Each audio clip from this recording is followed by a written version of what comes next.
Class 10th chapter 1 real number exercise 1.4 without first question है without actually performing the long division state whether the following rational number will be a terminating rational expression और a non terminating repeating decimal expression. यानी कि हमें कुछ numbers given हैं, एक ये है और इसके आगे ऐसे ही अलग अलग क्वेश्चंस हैं। तो हमें इसमें क्या प्रूफ, हमें क्या बताना है, इसमें हमें बताना है कि ये जो रेशनल नंबर गिवन है, rational numbers means P upon Q की फॉर्म में जो ये नंबर्स गिवन है ये टर्मिनेटिंग होगा या फिर non terminating repeating decimal expression होगा। तो अभी तक तो जैसे क्लास 9th में भी इस तरह के क्वेश्चंस होते थे, तो उसमें तो हमें क्या करना होता था, तो हम इसको डिवाइड करके जो डिनोमिनेटर है उससे न्यूमरेटर को डिवाइड कर देते। यानी कि 3125 से हम 13 को डिवाइड करते और डिवाइड करके पता चल जाता कि वो रिपीटिंग नॉन टर्मिनेटिंग रिपीटिंग है या फिर टर्मिनेटिंग है। यानी कम्प्लीटली डिविजिबल हो जाता है तो टर्मिनेटिंग होता, और अगर कम्प्लीटली डिविजिबल नहीं होता और कोई भी नंबर रिपीटिंग में आते रहते तो वो एक नॉन टर्मिनेटिंग रिपीटिंग हो जाता।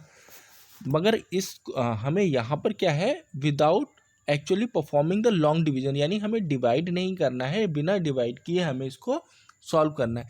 तो एक बात देखो, एक चीज़ है कि अगर डेसिमल में कोई भी नंबर्स होगा तभी वो कैसा होगा, अगर कंप्लीट डेसिमल में होगा मींस डेसिमल के बाद चाहे 10 डिजिट हो, 8 डिजिट हो, 5 डिजिट हो, 6 डिजिट हो, मतलब कितनी भी डिजिट हो और वो टर्मिनेटिंग है तो कुछ लिमिटेड डिजिट्स होंगी, है ना, कितनी भी हो सकती हैं। लेकिन अगर हम उन डेसिमल की डिजिट्स को हटाएंगे तो हमें नीचे क्या लिखना होता है, डेसिमल ऊपर से हटा देते हैं और नीचे डिनोमिनेटर में क्या लिख देते हैं, 0 0 0। ठीक है, जितनी डिजिट्स होती हैं उतने 0 लिख लेते हैं। जैसे कि कोई भी नंबर आप एक इमेजिन कर सकते हो, सपोज 3.725 है हमारे पास, 3.725। तो अगर हमें इसको डेसिमल हटाकर लिखना चाहूँ तो कैसे लिख सकते हैं, यहाँ पर डेसिमल है इसको हटा देते हैं और यहाँ पर 3 ज़ीरोज़ लगा देते हैं। तो हमने 3 ज़ीरोज़ लगाए ना, तो ये जो 1000 है तो 1000 का अगर हम 1000 के अगर हम फैक्टर्स कर लें तो क्या हो सकते हैं इसके factors, 2 into 5 into 2 into 5 into 2 into 5। Means क्या हुआ कि अगर डेसिमल टर्मिनेटिंग होगा, यानी कि जो नंबर गिवन है, जो फ्रैक्शनल नंबर अगर वो टर्मिनेटिंग होगा तो उसकी जो डिनोमिनेटर है उसके फैक्टर्स ऑलवेज 2 और 5 की फॉर्म में होंगे। अगर 2 और 5 आ रहा है डिनोमिनेटर में सिर्फ, तो क्या है, वो टर्मिनेटिंग है। अदरवाइज कैसा होगा, नॉन टर्मिनेटिंग रिपीटिंग। यानी कि अगर यहाँ पर साथ में 3 आ जाए या 7 आ जाए, ठीक है, मीन्स तो वो कैसा होगा, वो नॉन टर्मिनेटिंग रिपीटिंग होगा। तो बहुत आसान है अब बताना, क्या कि हम उसके डिनोमिनेटर को सॉल्व करके देख लेंगे, डिनोमिनेटर के फैक्टर्स करके देख लेंगे। लॉन्ग डिवीजन करने की ज़रूरत नहीं है, सिर्फ जो डिनोमिनेटर में गिवन है उसको फैक्टर्स करके देख लेंगे। अगर वो 2 की पावर n और 5 की पावर m, n और m मतलब कोई भी पावर हो सकती है, 2 और 5 की टर्म्स में है, अगर डिनोमिनेटर 2 और 5 की टर्म्स में है तो वो टर्मिनेटिंग रेशनल नंबर होगा। और अगर 2 और 5 की टर्म्स के अलावा कोई भी नंबर आ जाता है, 1 को छोड़कर कोई भी नंबर आ जाता है तो वो एक नॉन टर्मिनेटिंग रिपीटिंग डेसिमल होगा, नॉन टर्मिनेटिंग रिपीटिंग कैसे होते हैं, जिसमें बार होता है। जैसे कि 3.3 बार अगर है ये, तो क्या हम इसके नीचे डेसिमल हटाकर 0 लिख सकते हैं, नहीं लिख सकते हैं, है ना। तो वो कैसा हो जाएगा, नॉन टर्मिनेटिंग रिपीटिंग। ठीक है, अब क्वेश्चन को सॉल्व करना स्टार्ट करते हैं। फर्स्ट क्वेश्चन है 13/3125। तो हमने 3125 के फैक्टर्स कर लेते हैं, तो कितना आ रहा है, 5 की पावर 5 आ जाएगी। तो अगर 5 की पावर 5 है, इसको फैक्टराइज करने पे मीन्स हम इसको इस तरह से भी लिख सकते हैं 5 की पावर 5 इंटू 2 की पावर 0। 2 की पावर 0 कितना होगा, 1 होगा। तो ये क्या है, यानी कि अगर 5 की टर्म्स में है तो ये कैसा होगा, एक टर्मिनेटिंग होगा, क्योंकि इसमें 5 की पावर 5 भी आ रही है। 2 की पावर कुछ भी आए या फिर 5 की पावर कुछ भी आए तो वो कैसा है, एक टर्मिनेटिंग होगा। अदरवाइज अगर उसके अलावा 2 और 5 की टर्म्स के अलावा कोई और नंबर है तो वो नॉन टर्मिनेटिंग होगा। तो यहाँ पर क्या है, डिनोमिनेटर 5 की पावर 5 है, तो इसका जो फैक्टर्स हैं डिनोमिनेटर के वो सिर्फ 5 की टर्म्स में, तो ये कैसा होगा, एक टर्मिनेटिंग डेसिमल एक्सप्रेशन होगा। जो ये एक्सप्रेशन हमें गिवन है ये एक टर्मिनेटिंग एक्सप्रेशन होगा। नेक्स्ट क्वेश्चन करते हैं, 7/8। तो अगर 8 के हम फैक्टर्स करेंगे क्या हो जाएगा, 2 की पावर 3। 8 के फैक्टर्स क्या होंगे, 2 इंटू 2 इंटू 2 मीन्स 2 की पावर 3। तो ये भी कैसा होगा, एक टर्मिनेटिंग फ्रैक्शन होगा। Since denominator has only 2 as its factor, it means 17/8 has a terminating decimal expansion, यानी कि टर्मिनेटिंग है ये। Next, 64 divided by 455। 455 को हम फैक्टराइज कर लेते हैं। Factorize the denominator, we will get 5 into 7 into 13। तो यहाँ पर क्या है, 5 के अलावा और क्या आ रहा है डिनोमिनेटर में, 7 आ रहा है, 13 आ रहा है ना, 7 भी आ रहा है, 13 भी आ रहा है। तो ये कैसा होगा, नॉन टर्मिनेटिंग रिपीटिंग डेसिमल। ठीक है, तो इसका ये क्या होगा, denominator is not in the form of 2 की पावर m एंड 5 की पावर n, यानी 2 और m के अलावा भी इसमें कुछ नंबर्स हैं इसके फैक्टर्स में, तो ये कैसा होगा, नॉन टर्मिनेटिंग डेसिमल एक्सपेंशन होगा। नेक्स्ट क्वेश्चन,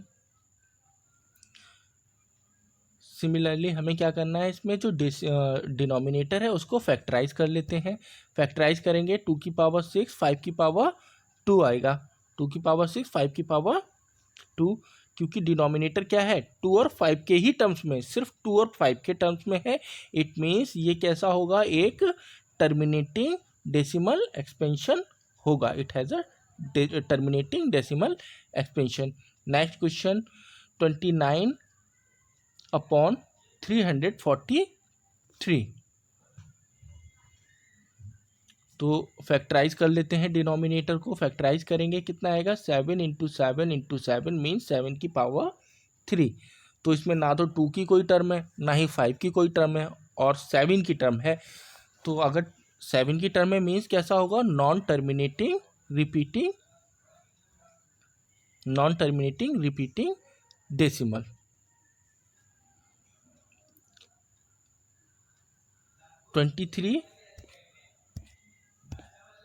ये क्वेश्चन गलत लिख गया है यहाँ पर, 2 की पावर 3 और 5 की पावर 2 है। तो 2 की पावर 3 और 5 की पावर 2 में है अगर ये, तो क्या होगा, तो ये एक टर्मिनेटिंग होगा। ठीक है, इसमें तो हमें डिनोमिनेटर के फैक्टर्स करना ही नहीं है, फैक्टर्स गिवन नहीं है, क्वेश्चन गलत लिख गया है। 2 की पावर 3, 5 की पावर 2 है ये क्वेश्चन। ठीक है, तो denominator in the form of 2 की पावर m और 5 की पावर n की फॉर्म में ही है। तो ये कैसा होगा, एक टर्मिनेटिंग डेसिमल एक्सपेंशन होगा ये भी। नेक्स्ट क्वेश्चन, 2 की पावर 2, 5 की पावर 7 और 7 की पावर 5। इसमें भी हमें फैक्टराइज करने की ज़रूरत नहीं है, क्योंकि ये ऑलरेडी इसके फैक्टर्स गिवन है सिंपल फॉर्म में। तो इसमें हम देख सकते हैं कि 2 की पावर 2, 5 की पावर 7 के अलावा, यानी 2 और 5 के अलावा भी कुछ टर्म है, यानी कि 7 की पावर 5, यानी 7 एक और टर्म है इसके अंदर, इसके फैक्टर में 7 भी है। तो ये कैसा होगा, एक नॉन टर्मिनेटिंग डेसिमल एक्सपेंशन होगा, non terminating decimal expansion. Next, 6/15। Solution इसका देख लेते हैं क्या होगा। 15 को फैक्टराइज करते हैं।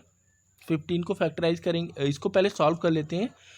दोनों ऊपर और नीचे डिनोमिनेटर और न्यूमरेटर में 2 कॉमन है, 3 कॉमन है, तो 3 से इसको सॉल्व कर लेंगे। 3 2 ज़ा 6 हो जाएगा, और नीचे भी काट देंगे इसको, 3 5 ज़ा 15 हो जाएगा। तो 2/5 जो हमारे पास हमें नंबर मिलेगा 6/15 को सॉल्व करके 2/5 मिलेगा। अब हम 2/5 में देखेंगे तो 5 क्या है, 5 तो सिंपलेस्ट फॉर्म में है, तो इसको डिनोमिनेटर क्या है, खुद 5 ही है ना, तो इसका फैक्टर क्या हुआ 5 ही है। तो ये कैसा होगा, अगर 5 या 2 होते हैं फैक्टर तो टर्मिनेटिंग, ठीक है। तो ये कैसा नंबर होगा, एक टर्मिनेटिंग नंबर होगा। 35/50, 35/50 को सॉल्व कर लेते हैं। 5 से दोनों डिविजिबल हो जाएंगे, 5 से सॉल्व काट देते हैं ऊपर नीचे डिनोमिनेटर और न्यूमरेटर में, तो हमारे पास आ जाएगा इसको सॉल्व करने के बाद 7/10। तो 10 को अगर हम फैक्टराइज करेंगे, 10 के फैक्टर्स करेंगे तो हमारे पास 2 × 5 आएंगे। तो 2 और 5 है, मीन्स ये एक टर्मिनेटिंग डेसिमल एक्सपेंशन होगा। तो 35/50 has a terminating decimal expansion. Next question 77 divided by 210। 210 को फैक्टराइज कर लेते हैं डिनोमिनेटर को, उससे पहले हम इसको सॉल्व कर लेते हैं, फैक्टराइज करने की जरूरत ही नहीं पड़ेगी, सॉल्व कर लेते हैं। 77 है तो 7 × 11 हो जाएगा, और 30 × 7, 110 की जगह 30 × 7 हो जाएगा। उसको हम ब्रेक करके लिख लेते हैं। तो 7 से 7 कट हो जाएगा, 11/30। अब फैक्टराइज करेंगे हम 30 को फैक्टराइज कर लेते हैं। वी विल गेट 2 × 3 × 5, यानी कि 2 और 5 के टर्म्स के अलावा इसके अंदर एक और नंबर आ रहा है, दैट इज 3। तो अगर 3 भी आता है या कोई और नंबर आता है 2 और 5 के अलावा, तो एक्सपेंशन कैसा होता है, ये तो नॉन टर्मिनेटिंग डेसिमल एक्सपेंशन होगा। Is not in the form of, denominator is not in the form of 2 की पावर m × 5 की पावर n, यानी 2 और 5 की टर्म्स में नहीं है सिर्फ, इसलिए ये एक नॉन टर्मिनेटिंग डेसिमल एक्सपेंशन होगा।